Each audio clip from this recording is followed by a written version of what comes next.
رہی ہے، دعائیں کر رہے ہیں اور ہم مسیح یسوع کے دکھوں کو بھی یاد کر رہے ہیں،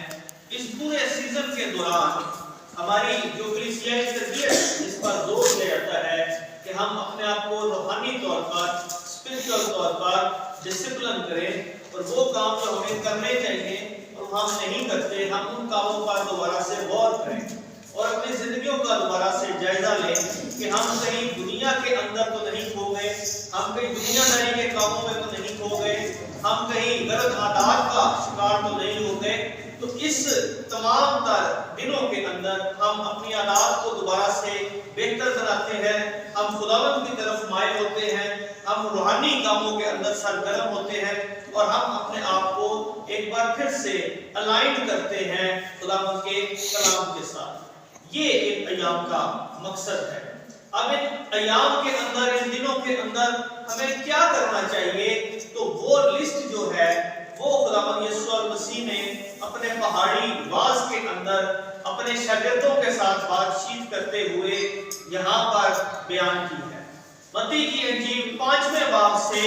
خداوند یسوع مسیح کا پہاڑی واز جو ہے وہ شروع ہوتا ہے، جب خداوند یسوع مسیح اپنے شاگردوں کے ساتھ بات کر رہے ہیں اور انہیں اپنی بادشاہت کی بات بتا رہے ہیں کہ کیا خدا کی مرضی ہے کہ اس کے لوگ کس طرح سے زندگی گزاریں، اور صرف روحانی زندگی نہیں بلکہ معاشرتی زندگی، ان کی سوشل لائف کیسی ہونی چاہیے، ان کی فیملی لائف کیسی ہونی چاہیے، اور اب بات آ رہی ہے کہ ان کی روحانی کلیسیائی زندگی جو ہے وہ کیسی ہونی چاہیے۔ تو بہت بڑا باز ہے، بہت عظیم باز ہے، اور دنیا کے بڑے بڑے اسکالرز، بڑے بڑے علماء، نہ صرف مسیحی علماء بلکہ اسلامی علماء بھی اور دنیا کے دیگر مذاہب کے علماء بھی جب یسوع مسیح کا پہاڑی باز پڑھتے ہیں، اس پر غور کرتے ہیں، تو وہ بھی پکار اٹھتے ہیں کہ اس سے بڑی اور اعلیٰ تعلیم اور کہیں ہمیں نہیں ملتی، کیونکہ یہ سب سے عظیم استاد یسوع مسیح کے منہ سے نکلے ہوئے الفاظ ہیں۔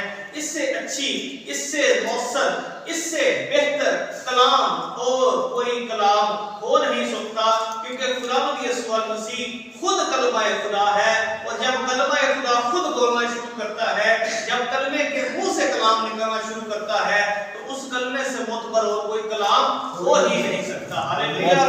ابھی ہم گیت گا رہے تھے، تیرا کلام زمانے میں اے خداوندہ، تو یہ وہ کلام ہے یسوع مسیح جو ازل سے باپ کے ساتھ تھا، وہی کلام مجسم ہوا، اور اب وہی کلام مجسم ہو کر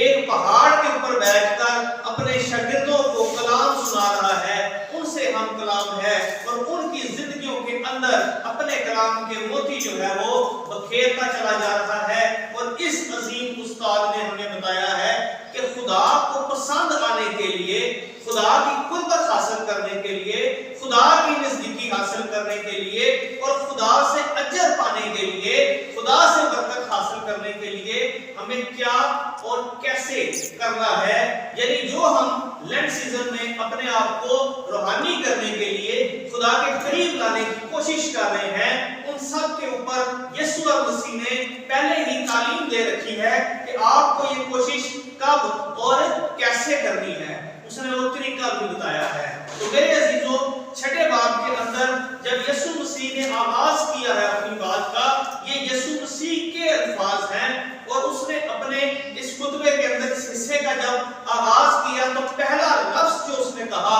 وہ کہا خبردار۔ خبردار، خبردار یونانی زبان کے اندر یہ ہوشیار کرنے کے لیے، یہ بیدار کرنے کے لیے، یہ تیار کرنے کے لیے اور دھیان اپنی طرف لگانے کے لیے یسوع مسیح نے یہ لفظ استعمال کیا ہے، جس کی ہم نے تلاوت کی 6 باب کی پہلی آیت میں۔ دیکھیے پہلا لفظ ہے خبردار، یعنی الرٹ ہو جاؤ، غور سے میری بات سنو، دھیان کرو، اپنے راست بازی کے کام آدمیوں کے سامنے دکھانے کے لیے نہ کرو۔ الرٹ کر کے یسوع مسیح نے ہمیں یہ بات کہی ہے کہ غور سے میری بات سنو، جو کام راست بازی کے لیے تم کرتے ہو وہ آدمیوں کے دکھاوے کے لیے نہ کرو۔ یعنی جب ہم کوئی کام خدا کا مذہبی فرائض سمجھ کر، دینداری کا کام سمجھ کے کر رہے ہیں، اگر اس کے اندر کہیں